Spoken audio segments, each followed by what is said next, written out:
हाँ जी, good morning, नमस्कार सभी को। तो आज हमारा हो गया 22 नवंबर। तो आज के हमारे महत्वपूर्ण सुर्खियों में बने हुए क्वेश्चन डिस्कस करेंगे। उससे पहले साइन एजुकेशन पे आप सभी का स्वागत है। तो देखो, आज हम क्वेश्चन के साथ साथ एक नई सीरीज स्टार्ट करने जा रहे हैं, जिसके अंदर करंट अफेयर के साथ साथ हम एक राज्य को डिस्कस करेंगे। यानी हमारे भारत में 28 राज्य हैं, तो डेली एक राज्य के बारे में हम डिस्कस करेंगे। तो एक महीने हम सारे राज्य अलग से पढ़ेंगे। तो देखो, हमारे महत्वपूर्ण क्वेश्चन में सबसे पहला क्वेश्चन है, क्रिकेट विश्व कप 2023 का खिताब किसने जीता? तो इसका आंसर क्या हो जाएगा? ऑस्ट्रेलिया हो जाएगा। अभी हाल ही में ये विश्व कप कंप्लीट हुआ है और ये लास्ट मैच कहाँ पे था? लास्ट मैच था अहमदाबाद में। कौन से स्टेडियम में? नरेंद्र मोदी स्टेडियम में। तो जिसमें ऑस्ट्रेलिया विनर रही है और सेकंड कौन रहा है? हमारा भारत रहा है। देखो, इसके बारे में थोड़े से फैक्ट देखते हैं। ऑस्ट्रेलिया ने छठी बार वनडे वर्ल्ड कप जीता। फाइनल में भारत को 6 विकेट से हराया। यानी कौन सी बार जीता है? छठी बार जीता है। और किसको हरा के? इंडिया को। और कितने विकेट से हराया? 6 विकेट से हराया। अब बात करते हैं ऑस्ट्रेलिया की। तो ऑस्ट्रेलिया ने 5 बार पहले भी ये विश्व कप जीत चुके हैं। कौन सी सन में? 1987, 1999, 2003, 2007 और 2015 का विश्व कप इन्होंने जीता है। आगे देखो, मोहम्मद शमी ने क्रिकेट विश्व कप 2023 में सबसे अधिक 24 विकेट लिए। कितने विकेट लिए हैं? 24 विकेट। तो ये सबसे अधिक विकेट लेने वाले खिलाड़ी बन चुके हैं। कौन? मोहम्मद शमी। आगे बात करते हैं, ट्रेविस हेड विश्व कप 2023 में फाइनल मैच के मैन ऑफ द मैच बने हैं। नाम याद रह जाएगा, कौन है? Travis head. और ये फाइनल मैच के मैन ऑफ द मैच बने हैं। और बात करते हैं अगर मैन ऑफ द सीरीज की, तो वो हमारे कौन है? विराट कोहली। कौन हो जाएंगे? विराट कोहली। अब देखो, 2023 विश्व कप में विराट कोहली ने सबसे अधिक 765 रन बनाए। कितने रन बनाए? 765 रन बनाए। विश्व कप 2023 का फाइनल मुकाबला नरेंद्र मोदी स्टेडियम अहमदाबाद गुजरात में हुआ। कौन से स्टेडियम में हुआ? नरेंद्र मोदी स्टेडियम। कहाँ पे है? अहमदाबाद गुजरात में, जो कि सबसे बड़ा स्टेडियम है। आगे देखो, विजेता टीम ऑस्ट्रेलिया को प्राइज मनी के तौर पे $40 लाख मिले। कितनी नाम है? $40 लाख ये प्राइज रही है। और भारत को रनर अप के तौर पे $20 लाख की रकम मिली है। अब बात करते हैं कि इसमें शुभंकर क्या थे? तो शुभंकर क्या हो जाएंगे? ब्लेज व टोंक। ब्लेज व टोंक। क्रिकेट विश्व कप 2023 के ब्रांड एम्बेसडर कौन थे? तो ये कौन हो जाएंगे? शाहरुख खान। आईसीसी क्रिकेट विश्व कप 2023 के ग्लोबल एम्बेसडर कौन है? सचिन तेंदुलकर है। आगे देखो, क्रिकेट विश्व कप में सबसे तेज शतक ऑस्ट्रेलिया के बल्लेबाज कौन रहे हैं? Glenn Maxwell. इन्होंने 40 गेंद में शतक बनाया है। तो ये हमारे फैक्ट हो जाएंगे। नेक्स्ट क्वेश्चन देखो, इंदिरा गांधी शांति पुरस्कार 2022 किसे प्रदान किया गया? तो आंसर क्या रहेगा? कोविड-19 वॉरियर्स को। देखो, इनके बारे में बात करते हैं। इंदिरा गांधी शांति पुरस्कार संयुक्त रूप से इंडियन मेडिकल एसोसिएशन और traders nurses association of India को प्रदान किया गया है। ये थोड़ा सा नाम लंबा है, लेकिन याद रखना, यह पुरस्कार भारत में कोविड-19 योद्धाओं के अथक प्रयासों के प्रति सम्मान का प्रतीक है। आगे देखो, इंदिरा गांधी शांति पुरस्कार पहली बार 1986 में प्रदान किया गया था। क्वेश्चन आ जाए कि इंदिरा गांधी शांति पुरस्कार सबसे पहले कब प्रदान किया गया था? तो आंसर क्या हो जाएगा? 1986 में। यह पुरस्कार शांति में उत्कृष्ट योगदान देने के लिए प्रदान किया जाता है।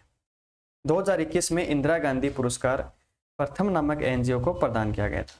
तो एनजीओ का क्या नाम था? प्रथम। आगे देखो, जेवियर माइली किस देश के नए राष्ट्रपति बने हैं? तो आंसर क्या रहेगा हमारा? अर्जेंटीना। कौन है? Javier Milei. और किस देश के नए राष्ट्रपति बने हैं? अर्जेंटीना के। तो देखो, अर्जेंटीना के दक्षिणपंथी नेता जेवियर माइली ने देश का राष्ट्रपति चुना गया है। यानी जेवियर माइली को देश का राष्ट्रपति चुना गया है। जेवियर माइली को 55.8% और सर्जियो मसा को 44.2% वोट मिले। तो यानी इनके सामने लास्ट में कौन थे? तो सर्जियो मसा को, जो हार चुके हैं, और जेवियर माइली जीत चुके हैं। कितने वोटों से? 55.8% वोट इनको मिले हैं। आगे देखो, अर्जेंटीना की बात करते हैं। तो राजधानी क्या रहेगी? Buenos Aires. मुद्रा क्या रहेगी? Argentina peso. दक्षिणी अमेरिका महाद्वीप का यह देश है कौन? अर्जेंटीना। तो राष्ट्रपति का नाम याद रखना, जेवियर माइली।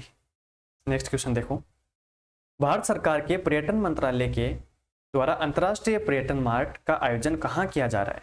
तो इसका आंसर क्या हो जाएगा? शिलोंग में। शिलोंग कहाँ पे है? शिलोंग मेघालय में। तो देखो, भारत सरकार का पर्यटन मंत्रालय 21 से 23 नवंबर 2023 तक मेघालय के शिलोंग में अंतर्राष्ट्रीय पर्यटन मार्ट के 11वें संस्करण का आयोजन करने जा रहा है। तो कौन सा संस्करण रहेगा? 11वां संस्करण। बात करते हैं मेघालय की, तो राज्यपाल कौन है? फागू चौहान। अगर मुख्यमंत्री पूछे तो कोनराड संगमा। याद रह जाएगा? ठीक है, आगे देखो, हाल ही में आरबीआई के किस पूर्व गवर्नर का निधन हुआ है? आरबीआई फुल फॉर्म क्या होती है? Reserve bank of India. तो किस पूर्व गवर्नर का अभी हाल ही में निधन हुआ है? तो आंसर क्या हो जाएगा? एस वेंकट रमन। देखो, हाल ही में आरबीआई के पूर्व गवर्नर एस वेंकट रमन का 92 वर्ष की उम्र में निधन हो गया है। वे आरबीआई के 18वें गवर्नर थे। कौन से नंबर के गवर्नर थे? 18वें गवर्नर थे। और कार्यकाल क्या था? दिसंबर 1990 से लेकर दिसंबर 1992। ठीक है, आगे देखो, हाल ही में किस राज्य सरकार ने हर बच्चे के लिए हर अधिकार अभियान शुरू किया है? क्या नाम रहेगा? हर बच्चे के लिए हर अधिकार अभियान। तो ये उत्तर प्रदेश, योगी आदित्यनाथ के द्वारा। अगला क्वेश्चन है, इंडोनेशिया मास्टर्स 2023 गोल्फ टूर्नामेंट किस भारतीय गोल्फकर ने जीता है? तो इसका आंसर क्या होगा? गगनजीत भुल्लर। अगला क्वेश्चन है, भारत और किस देश ने इनोवेशन इकोसिस्टम को बढ़ावा देने के लिए इनोवेशन हैंडशेक लॉन्च किया है? तो आंसर क्या रहेगा? अमेरिका। नेक्स्ट क्वेश्चन है, अब देखो, हमने आज जो इंपॉर्टेंट क्वेश्चन थे वो हमने डिस्कस कर लिए। अब हम बात करते हैं एक राज्य के बारे में। तो आज का हमारा राज्य रहेगा हरियाणा। तो देखो, हम हरियाणा के बारे में डिस्कस करते हैं। तो सबसे पहले हम देखो, हरियाणा उत्तर भारत का एक राज्य है। यानी अगर लोकेशन की बात करें तो भारत में ये उत्तर साइड में है, यानी उत्तरी साइड का एक राज्य है। कौन? हरियाणा। राज्य का दर्जा कब मिला? 1 नवंबर 1966 को। याद रह जाएगा, 1 नवंबर 1966 को। अगर राजधानी पूछे तो कौन सी हो जाएगी? चंडीगढ़ हो जाएगी। और सबसे बड़े शहर की बात करें तो हरियाणा में सबसे बड़ा शहर है फरीदाबाद। और हरियाणा के राज्यपाल कौन है? बंडारू दत्तात्रेय।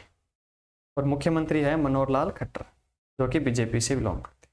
यानी पार्टी कौन सी है इनकी? बीजेपी। विधानमंडल की अगर बात करें तो ये एक सदनीय विधानमंडल है, जिसमें विधानसभा सीट है 90, राज्यसभा सीट है 5 और लोकसभा सीट है 10। अगर टोटल जिले पूछ लें तो कितने हो जाएंगे? 22। उच्च न्यायालय की बात करें तो पंजाब और हरियाणा उच्च न्यायालय जो इनके क्षेत्र में आता है। कुल क्षेत्रफल की बात करें तो कितना है? 44,212 वर्ग किलोमीटर। और साक्षरता कितनी है यहाँ की? 83.78% है। आगे देखो,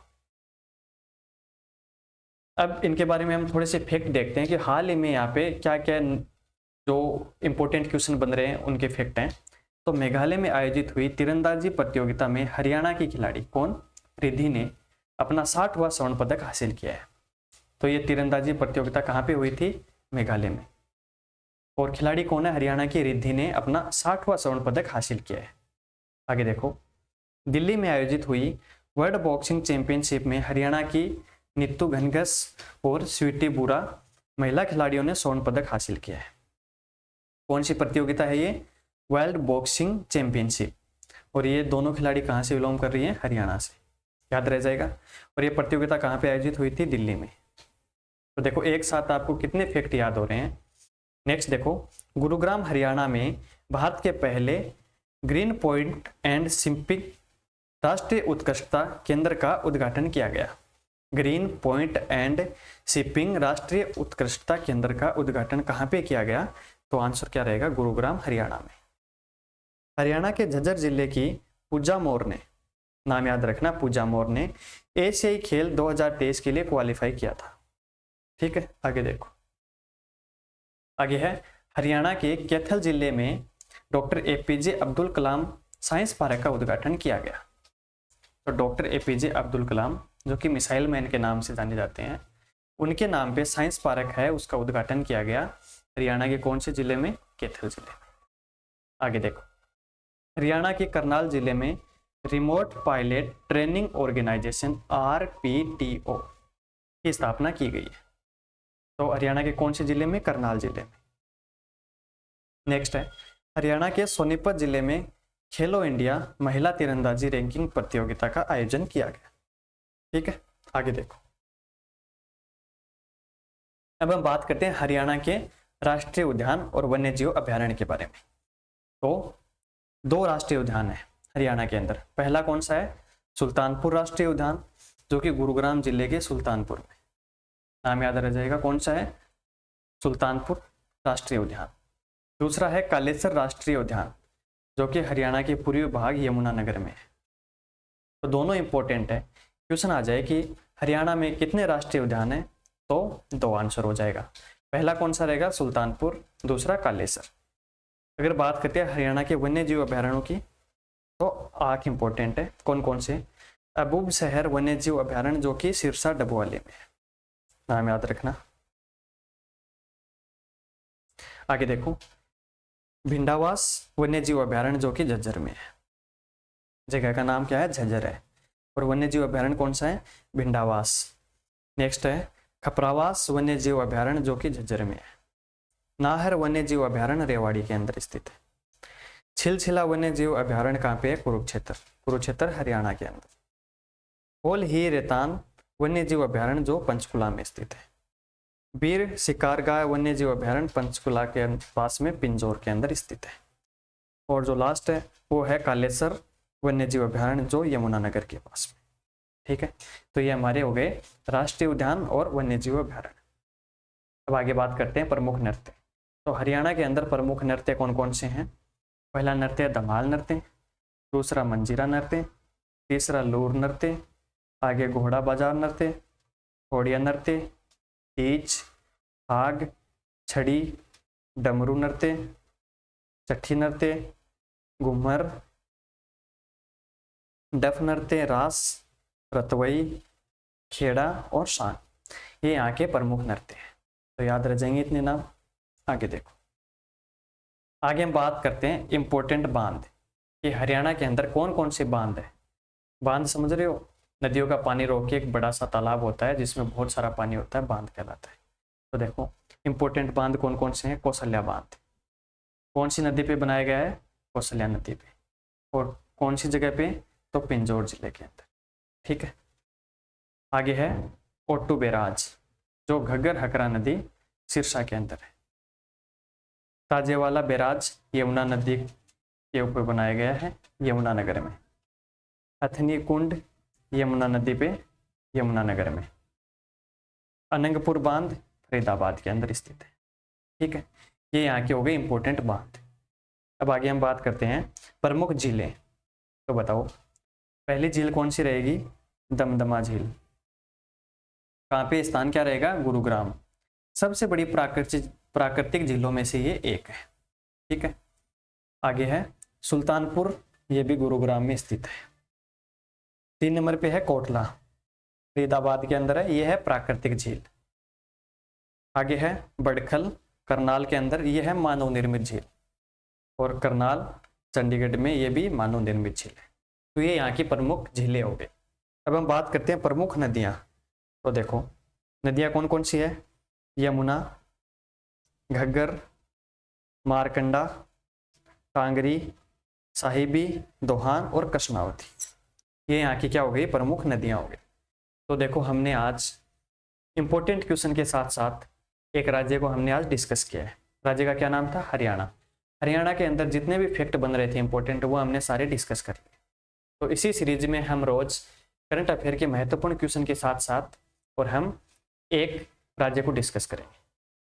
और इस क्लास की सारी PDF फाइल आपको टेलीग्राम चैनल पे मिल जाएगी, उसकी लिंक आपको डिस्क्रिप्शन में दे दी जाएगी। तो आज के लिए बस इतना ही, धन्यवाद।